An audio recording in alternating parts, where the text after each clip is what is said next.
It says, this is all about unemployment, and number 1 says a person who is not employed and claims to be trying hard to find a job, but really is not trying to find a job. A is counted as out of the labor force, but should be counted as unemployed. B is counted as unemployed, but should be counted as out of the labor force. C is correctly counted as out of the labor force, or D is correctly counted as unemployed. And so this goes into the kind of distinction between unemployed versus employed and labor force versus not in the labor force. So the way we can think of this is that, within a certain population, we have the employed, let's say, and the unemployed, and then this is the labor force, and then we have another segment of the population which is excluded from the labor force, so not in the labor force.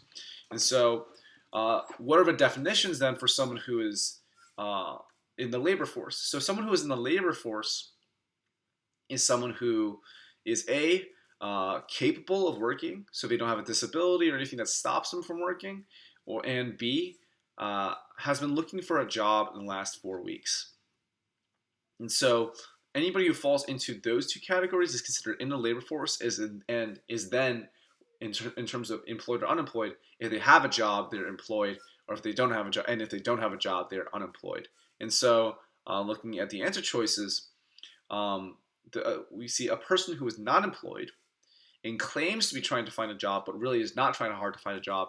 So if they claim to be trying hard to find a job, maybe they are submitting paperwork or submitting for unemployment benefits saying that they are in fact trying to find a job and have been trying to find a job in the last 4 weeks, that would make them unemployed rather than not in the labor force. But if they're not really actually trying to find a job, then they're in reality not in the labor force because they're not trying to find a job in the last 4 weeks. And so what we would be looking for is the answer that says that this person is miscategorized as someone who is unemployed when they should be considered someone who is out of the labor force. So that would be closest to answer choice B. This person is counted as unemployed but should be counted as out of the labor force. And so hopefully that kind of thought process there makes sense. And let's take a look at what the answer is that the previous tutor gave. So previous tutor says C is correctly counted as out of labor force. Unemployed to be counted as unemployed. A person must have a job but be actively looking for one. So I'm gonna push back on the answer because I believe what the question is implying when they say that this person claims to be trying hard to find a job is that they are submitting to the government that they are trying to find a job, and so the government is going to categorize them as unemployed. And so I would say A is correct. The question notes that this person is claiming to be trying hard to find a job, which would lead us to assume that the government, that he is telling the government that he has been looking for a job. This would lead to him being characterized as unemployed rather than as out of the labor force. So that was going to be the correct answer there. So we're going to push back on question 1's answer here. Let's take a look at number 2. Data on the unemployment rate in the United States since 1960 shows that the unemployment rate is A, always 0, B, sometimes 0, C, rarely 0, and D, never 0. And so this is kind of a misconception, I think, publicly, that the unemployment rate, a natural rate of unemployment rate is 0, when in fact the case is that the natural rate of unemployment has hovered around like 4.9% for like a long time, and then variations from that are due to the business cycle. And so, we're going to say that it's never 0, and so D is going to be the right answer here. And this is just kind of historical data from recall that we're going to have to just remember in order to get this answer right. So 2, D says never 0, which is great. So that's the right answer. 3 says if the natural rate of unemployment is 5.2% and the actual rate of unemployment is 5.7%, then by definition there is A, cyclical unemployment amounting to 0.5% of the labor force. B, frictional unemployment amounting to 0.5%. C, structural unemployment amounting to 0.5%. Or D, search unemployment amounting to 0.5%. And so now we're getting into kind of the details of the different classifications of unemployment, or the different causes for unemployment, right? So, different reasons that someone might be unemployed. And so the first thing we have to do is distinguish between what is the natural rate and the actual rate. So natural rate of unemployment is given as a sum of two of the three types of unemployment, and those two are frictional and structural unemployment. So if we add up frictional and structural, we get natural, and that's always around 4.9 to 5 point something percent, right? And then we have the actual rate of unemployment, and that is given by the natural rate of unemployment plus cyclical unemployment. And so unemployment related to the business cycle. And so that means overall, if we break it down to its subcomponents, the actual rate of unemployment is the sum of all three types of unemployment, which is cyclical, frictional, and structural unemployment. And so if the actual rate of unemployment is given by the natural rate of unemployment plus cyclical unemployment, then actual rate of unemployment minus natural rate of unemployment gives us cyclical unemployment, which is 5.7 minus 5.2 equal to 0.5%, and that would be what is equivalent to cyclical unemployment in the economy. So we're going to look at answer choice A as the right answer here, because again, the difference between natural rate and actual rate of unemployment is going to be cyclical unemployment. So let's take a look at the answer that given by the previous tutor. They say 3, cyclical unemployment amounting to 0.5% of the labor force, which is correct. And so we're going to be all okay with that answer. Number 4 says unemployment that results because it takes time for workers to search for jobs that best suit their tastes and skills is called which of the following? And so this is going to be, again, testing our knowledge of the definitions of the categories of unemployment. And we're going to say that this is the definition that we're given is for frictional unemployment, which is defined exactly as that, the time it takes for workers to search for jobs that best suit their taste and skills. And the way we can think of this is that, let's say there's 100 people looking for jobs and there's exactly 100 jobs. Even if there are 100 jobs, even if there are exactly the number of jobs as there are the number of people available, where hypothetically then everybody should have a job at all times, there's still going to be a certain level of unemployment because of people shuffling around, taking the time to find a job that is best suited for their particular tastes and skills.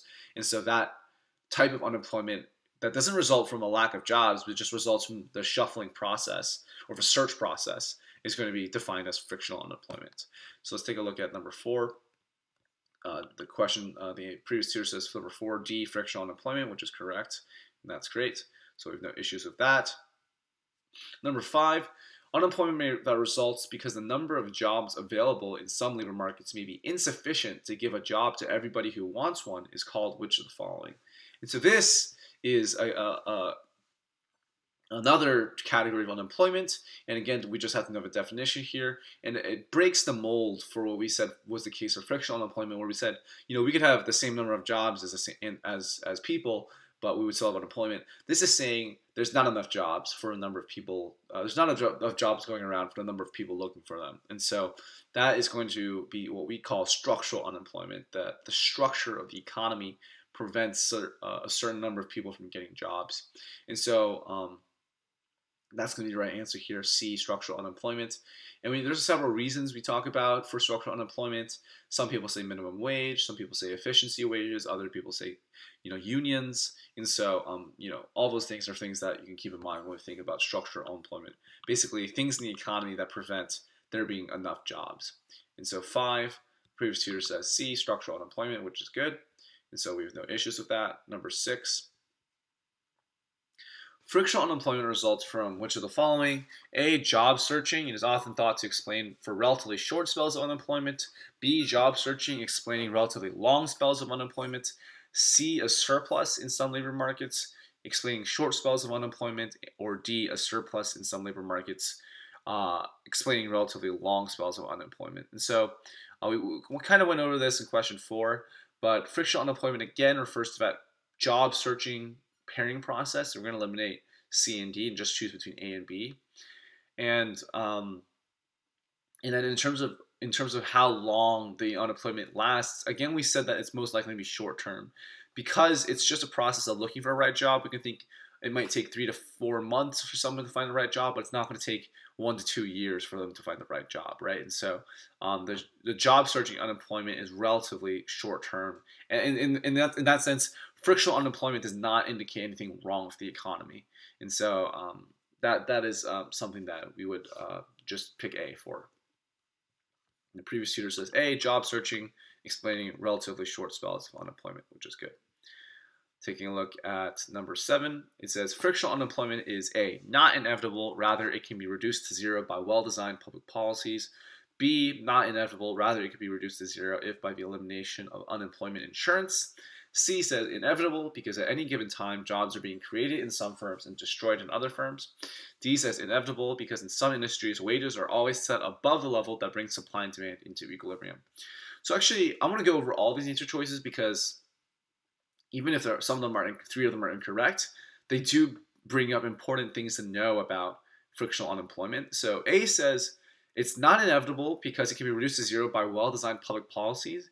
And so while frictional unemployment is inevitable, and one of the answer choices gives the exact reason why, it can't be reduced to zero. Well-designed public policies can reduce frictional unemployment because it would reduce the time it takes for people to go through the job search process. So you can think of centralized government sponsored job posting boards like the USA Jobs or USAJobs.gov or something like that is like the board for government jobs or public policy that makes it a lot easier for people to know which jobs are out there. Public policy will be able to reduce frictional unemployment, but just not to zero. But there is a relationship there that is important to know. So it's not going to be A, but B says the same relationship, not inevitable, and can be reduced to zero, which we know is not the case. But it talks about eliminating unemployment insurance. And so if we eliminated unemployment insurance, that would also reduce frictional unemployment most likely, because what unemployment insurance does is it provides money to people who don't have a job or are going through a job search process. And in that sense, it reduces the motivation that people would feel to find a job for them, right? Because they still, even though they are not working and are not being productive in the labor force, they are still receiving economic benefit from the government for being unemployed. And so if you take away that economic benefit, there's going to be even more incentive to go out and look at jobs. So eliminating unemployment insurance, while not able to reduce frictional unemployment to zero, would definitely reduce frictional unemployment as well. It's not going to be B as well.